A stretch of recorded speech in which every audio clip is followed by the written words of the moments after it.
शिव अभिषेक स्तोत्र। ओम नमो भवाय सर्वाय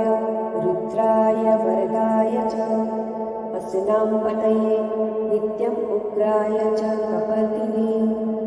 महादेवाय भीमाय त्र्यंबकाय शिवाय च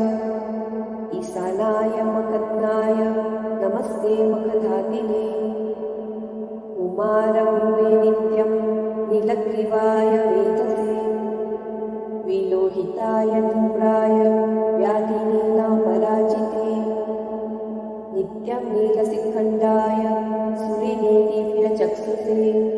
हन्त्रे गोप्त्रे त्रिनेत्राय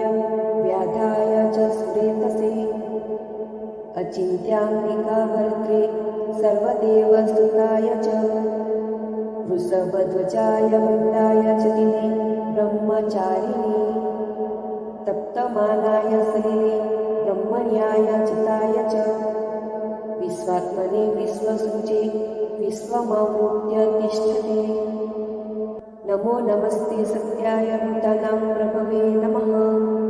पञ्चवक्त्राय सर्वाय शङ्कराय शिवाय च नमस्तु वाचस्पतये प्रजानां पतये नमः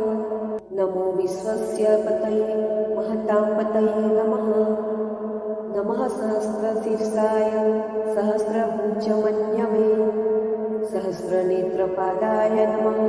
सङ्ख्याय कर्मणि नमो हिरण्यवर्णाय हिरण्यकवचाय च भक्तानुकम्पिने नित्यं